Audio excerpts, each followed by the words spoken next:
Students, welcome to my channel. तो आज हम कर रहे हैं कलेक्टिव बार्गेनिंग। इसका मतलब होता है collective negotiation between the employer and the employ. मतलब जब एम्प्लॉयर और एम्प्लॉय मिलकर के किसी टॉपिक पे या फिर किसी सिचुएशन पे लेके मिलकर के नेगोशिएशन करते हैं, बातचीत करते हैं, वो हमारा कलेक्टिव बार्गेनिंग होता है। एम्प्लॉयर क्या होता है? जिसने आपको जॉब दी है, और एम्प्लॉय जो वहाँ पे जॉब कर रहा है। ठीक है। नेक्स्ट हमारा इसने बोला है कि जो कलेक्टिव बार्गेनिंग होती है वो आपकी वर्क सिचुएशन से भी लेकर हो सकती है। और जो ये कलेक्टिव बार्गेनिंग टर्म है वो किसने कॉइन की थी? फेमस ऑथर सिडनी एंड बैट्रिक ने। ठीक है। इसकी है हमारी डेफिनेशन। कलेक्टिव बार्गेनिंग क्या होता है? Collective bargaining is the term use to describe a situation. Collective bargaining एक ऐसी टर्म है जो हमारी ऐसी सिचुएशन को डिस्क्राइब करती है in which the essential condition of employment are determined by bargaining process. ऐसी सिचुएशन को डिस्क्राइब करेगी जिसके अंदर क्या है, जिसके अंदर जो इसेंशियल कंडीशन होती है एम्प्लॉयमेंट को, उसको बार्गेनिंग प्रोसेस के थ्रू डिटरमाइन किया जाएगा। और जो ये बार्गेनिंग प्रोसेस होगा अंडरटेकन बाय, इसके जो रिप्रेजेंटेटिव होंगे, मतलब जो बार्गेनिंग प्रोसेस में शामिल होंगे वो कौन होते हैं? ऑफ अ ग्रुप ऑफ, एक तो वर्कर का ग्रुप होगा एक साइड और दूसरी साइड होंगे एम्प्लॉयर्स। ठीक है। उन दोनों के बीच में जब बार्गेनिंग प्रोसेस होता है उसको हम बोलते हैं कलेक्टिव बार्गेनिंग। अब हम इसके टाइप्स पढ़ेंगे। फर्स्ट है हमारा कंजक्टिव, जिसको आप डिस्ट्रीब्यूटिव बार्गेनिंग भी बोल सकते हो। ठीक है। जो कंजक्टिव होता है इसमें क्या होता है? एम्प्लॉयर्स और employee try to maximise their respective gain. मतलब दोनों ही अपना फायदा देखते हैं, लेकिन होता क्या है, अगर एक का फायदा होगा तो दूसरे का नुकसान होगा ही होगा। तो इसमें क्या होगा? My gain is your loss and your gain is my loss. हमारा कोऑपरेटिव बार्गेनिंग, इसमें क्या होता है? दोनों पार्टीज जो होती हैं वो रियलाइज़ करती हैं भाई अगर कोई मुश्किल टाइम आ रहा है, जैसे कि कोरोना में हुआ, अब इतना कंपनी कमा नहीं रही है कि उसको वो अच्छे से, जैसे पहले ही वेजेस दे रही थी, पहले जितने बेनिफिट्स दे रही थी उतने ही एम्प्लॉयज़ को दे पाए। तो इस टाइम को एम्प्लॉयज़ जो होते हैं काम करने वाले वो भी समझेंगे, और उस चीज़ को समझ के जो मुश्किल टाइम आया है उसमें अपनी कंपनी का साथ देंगे, और अगर उन्हें ओवर टाइम करना पड़ा तो वो भी करेंगे। मतलब सिचुएशन को हैंडल कर लेती हैं दोनों पार्टीज़। उस चीज़ को हम बोलते हैं कोऑपरेटिव। मतलब दोनों ही एक दूसरे के साथ कोऑपरेट करके चलेंगे। ठीक है। Productivity bargaining. प्रोडक्टिविटी बार्गेनिंग क्या होता है? Worker wages and benefits are linked to. जो वर्कर के वेजेस हैं, जो भी बेनिफिट्स हैं, वो प्रोडक्टिविटी से, अगर वो प्रोडक्टिविटी करवाएगा ऑर्गेनाइजेशन की तो उसके वेजेस बेनिफिट्स बढ़ जाएंगे। ठीक है।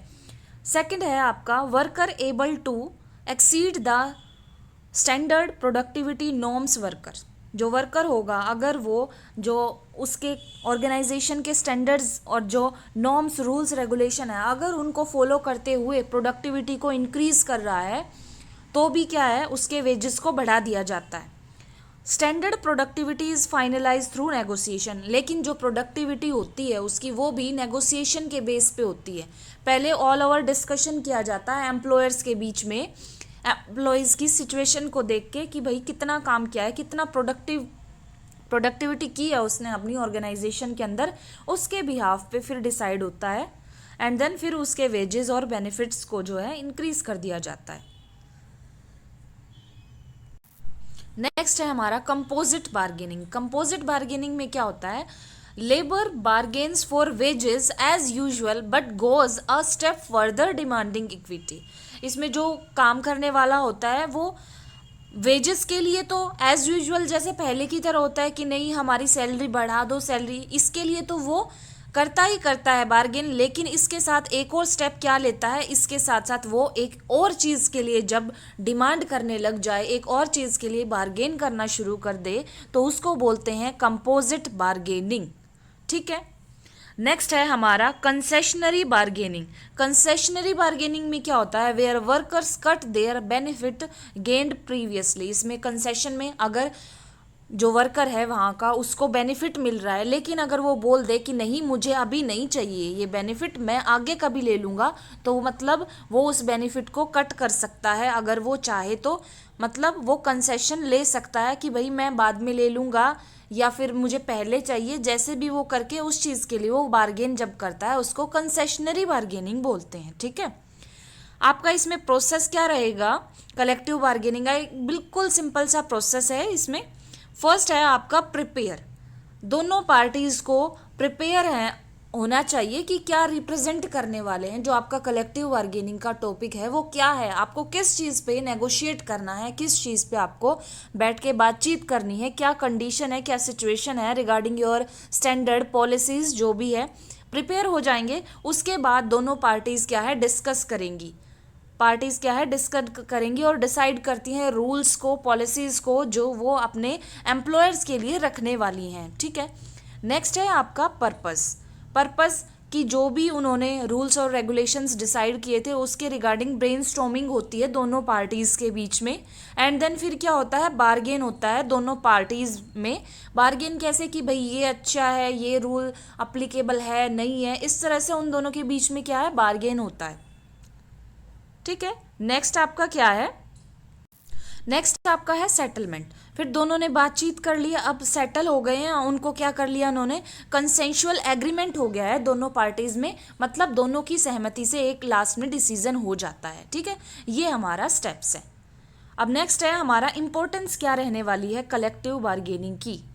It provides a stage to both the parties, ये क्या है दोनों ही पार्टीज को क्या करता है एक स्टेज प्रोवाइड करता है जहां वो क्या कर सकते हैं ब्रेनस्टॉर्मिंग कर सकते हैं, अपने नेगोशिएशंस को डिस्कस कर सकते हैं। ठीक है, मतलब नेगोशिएट कर सकते हैं अपना किसी भी सिचुएशन को लेकर के।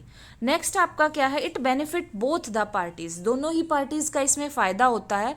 As the worker get fair remuneration for the worker work performed without impairing the capacity of the employer to work profitably.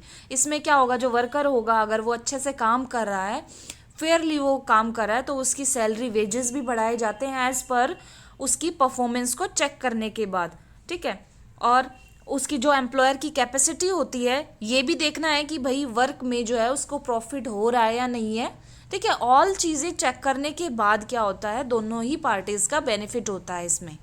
ठीक है, नेक्स्ट आपका क्या है, help in dividing the benefit derived from industry equally among all stakeholders. इसमें क्या करते हैं benefits को डिवाइड कर दिया जाता है इक्वली, ऑल जितने भी स्टेक होल्डर्स हैं आपकी ऑर्गेनाइजेशन के उनमें। नेक्स्ट है आपका it helps in developing trust and mutual respect between employer worker and their organisation. अगर हम कलेक्टिव बार्गेनिंग करते हैं तो इसका मेन क्या है कि इससे हमारा ट्रस्ट और म्यूचुअल रिस्पेक्ट डेवलप हो जाती है एम्प्लॉयर और वर्कर्स के बीच में एंड देयर ऑर्गेनाइजेशन। ठीक है, नेक्स्ट वन क्या है, it improve wages and working condition.